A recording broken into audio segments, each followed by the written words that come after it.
Assalamualaikum warahmatullahi wabarakatuh. Sahabat, bagaimana kabarnya hari ini? Kembali bertemu dengan saya dalam channel Penyejuk Kalbu. Dan kali ini saya akan membahas tentang bagaimana kekuatan istighfar dan sholawat dalam memudahkan urusan kita.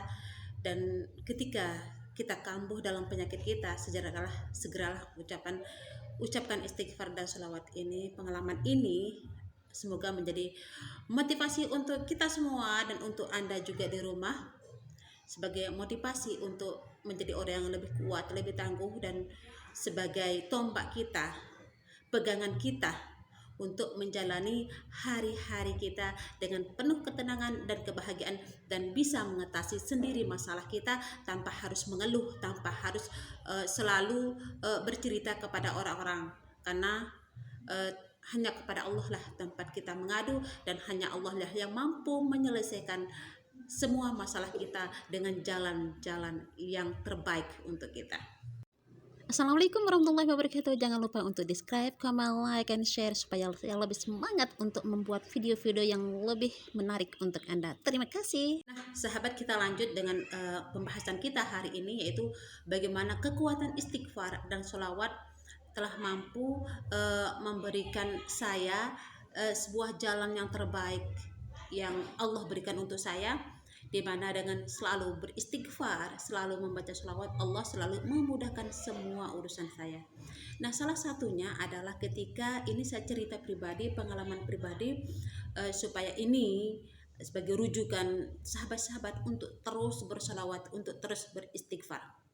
Nah, ini pengalaman saya beberapa tahun yang lalu ketika saya melaksanakan ibadah haji tahun 2011. Memang cukup lama ya, tapi saya yakin saya sadar bahwa begitu dahsyatnya kekuatan istighfar, begitu dahsyatnya kekuatan sholawat. Nah, ketika saya berada di Mekah Al-Mukarramah, suami saya selalu berpesan, sering-seringlah beristighfar. Apa yang kamu lihat kalau menjajali hati, baca istighfar. Ketika kamu mempunyai kesulitan di sana, selalu beristighfar. Dan ketika saya sampai di sana, saya selalu membaca istighfar, dan terus beristighfar. Nah, jadi ketika orang sampai di Mekah, kan kita tidak tahu kan hotel kita pertama kali di sana, kita belum hafal jalan-jalan ke hotel kita. Nah, waktu di sana saya selalu membaca istighfar, dan esoknya teman-teman saya setelah kita melaksanakan tawaf tawaf kudum. Ini tawaf kudum adalah tawaf yang kita lakukan ketika kita sudah sampai di Mekah Al-Mukarramah. Pertama kali kita menginjakkan kaki kita di Mekah Al-Mukarramah, kita disuruh untuk melaksanakan yang namanya tawaf kudum. Nah, selesai kita ke tawaf kudum kan kita kembali ke hotel. Nah,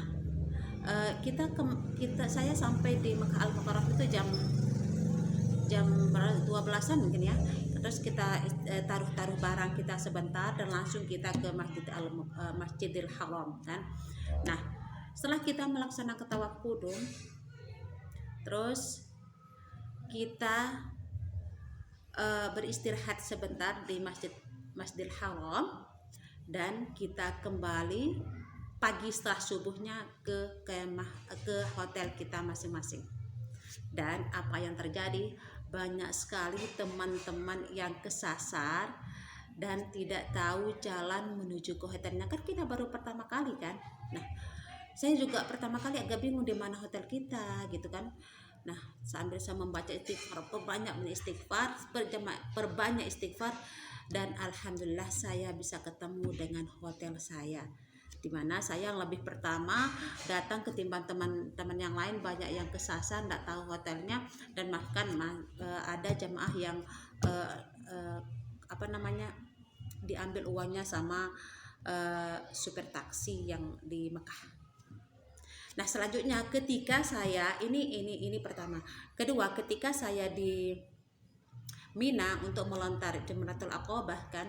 Nah, pulang di sana banyak sekali teman-teman yang kesasar juga. Dan alhamdulillah saya kan sering membaca istighfar, sholawat. Alhamdulillah saya juga sampai di Mina. Dan ini juga bagi sahabat yang akan melaksanakan ibadah umroh ataupun ibadah haji. sering-seringlah membantu orang yang membutuhkan. Misalnya ada orang tua yang tidak bisa berjalan, yang tidak bisa mengerjakan ini dengan karena lemah, silahkan dibantu. Ini yang saya lakukan dulu di Makkah Al-Mukarramah, sehingga alhamdulillah Allah selalu memudahkan urusan saya. Saya selalu membantu orang-orang yang tua, orang-orang jompo. Waktu itu saya merawat 2 orang jompo, dan alhamdulillah dengan kuasa Allah, Allah selalu memudahkan urusan saya. Ketika saya ke ziarah ke Raudah, Allah selalu memudahkan saya untuk bisa sampai ke tempat dekat makam Rasulullah Sallallahu Alaihi Wasallam. Subhanallah, karena itu sahabat berbanyak istighfar, terutama sebagai saya selalulah membantu orang yang membutuhkan, terutama orang-orang yang jumpo, bahkan orang-orang yang sesat. Pak, nih pengalaman di Madinah. Waktu itu ada orang tua dari Jawa yang kesasar, dan saya mengantar langsung ke hotelnya. Subhanallah, Allah selalu mudahkan urusan saya. Karena itu sahabat-sahabat kalau ingin melaksanakan umroh, terus ibadah haji, berbanyak istighfar dan juga perbanyak sholawat, dan tentunya selalu membantu orang yang membutuhkan, sehingga Allah akan memudahkan urusanmu. Allah akan membantu kamu dalam kesulitan karena engkau membantu orang yang lain dalam kesulitan. Nah, ini ketika saya sedang tawaf sunat kan. Nah, ketika tawaf sunat itu banyak sekali orang-orang kan, waktu sebelum 2011 itu masih banyak ada, belum yang namanya corona, pokoknya masih lah normal. Nah, datanglah yang jamaah yang hitam itu. Nah, kalau sudah jamaah yang hitam itu sudah datang, mereka akan tidak memberikan jalan ke jamaah-jamaah seperti kita yang dari Asia, yang kecil-kecil, yang dari kita Indonesia dan Malaysia kan, fisik-fisiknya sama antara Malaysia dan Indonesia, itu orang Asia. Nah, waktu saya tawaf, hampir saya terinjak oleh rombongan mereka, dan di sanalah saya selalu membaca wa antansurna wa taftah alaina wa tarzuqna wa tahfazna wa taghfir lana wa li jami'il muslimin ya Allah ya hayyu qayyum. Saya selalu membaca wa antansurna. Ini adalah salawat Nahdlatain. Ini bagi salawat bagi organisasi Nahdlatul Wathon. Silahkan Anda dimanapun Anda berada melihat channel saya ini adalah pengalaman pribadi saya ya. Saya selalu membaca sholawat Nahdlatain. Dalam hal apa sholawat Nahdlatain? Ketika saya berangkat juga, bapak saya membacakan saya sholawat Nahdlatain ketika akan berangkat ke Al-Mukarramah. Dan ketika tawaf pun selesai saya membaca doa tawaf, saya selalu membaca sholawat Nahdlatain. Alhamdulillah, Allah selalu mempermudahkan. Nah, bagi yang tidak mengenal sholawat Nahdlatain, silahkan sholawat apa-apa, sholawat Jibril kah, sallallahu alaihi Muhammad, sholawat Nabi kah, Allahumma sholli ala sayyidina Muhammad wa ala sayyidina Muhammad, sholawat Fatih kah, Allahumma sholli al Fatih lima agrikal khatil lima sabaqan nasrul haqqi bil haqqi wal hadi ila siratal mustaqim wa ala alihi haqqa qadrihi wa miqdarihi. Silahkan amalkan. Insyaallah semua bentuk sholawat, macam sholawat itu fadilahnya sama, luar biasa. Allah akan memberikan syafaat bagi pengamalnya, baik dunia dan akhirat, akan memudahkan urusannya. Ini adalah pengalaman saya pribadi. Semoga ini bagi motivasi untuk teman-teman yang akan berangkat umroh, teman-teman yang akan berangkat haji. Berbanyak istighfar di sana, berbanyak sholawat di sana. Nah, ini adalah kajiban sholawat Nahdlatain. Waktu itu sholawat pun ya, waktu itu saya tahu Allah membantu saya dengan cepat, saya bangkit dan alhamdulillah selamat dari injakan para jamaah-jamaah yang hitam gitu, jamaah Afrika mungkin ya.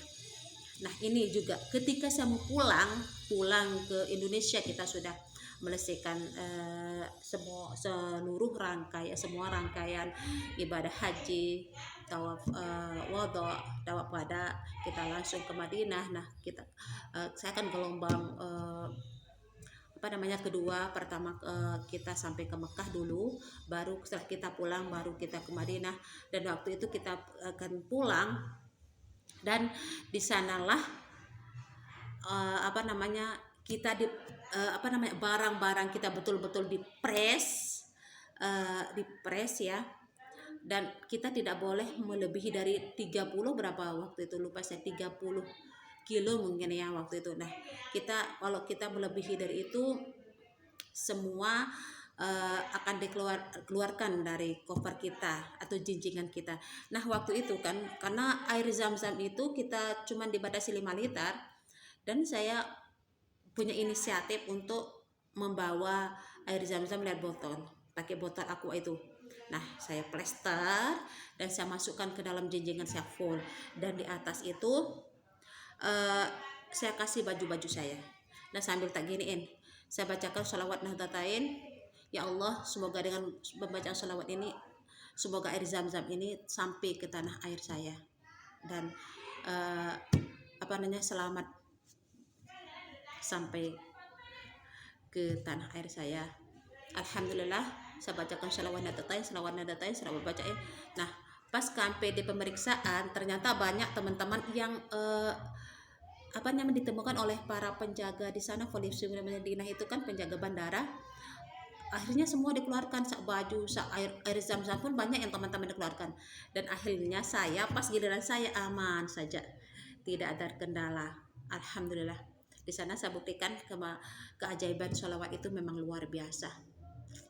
Nah sampai di sini dulu sahabat, inilah kisah saya selama di Mekah Al-Mukarramah, keajaiban istighfar dan sholawat setelah membantu orang. Allah memudahkan urusan saya. Semoga bermanfaat. Assalamualaikum warahmatullahi wabarakatuh. Allahumma sholli ala sayyidina Muhammad.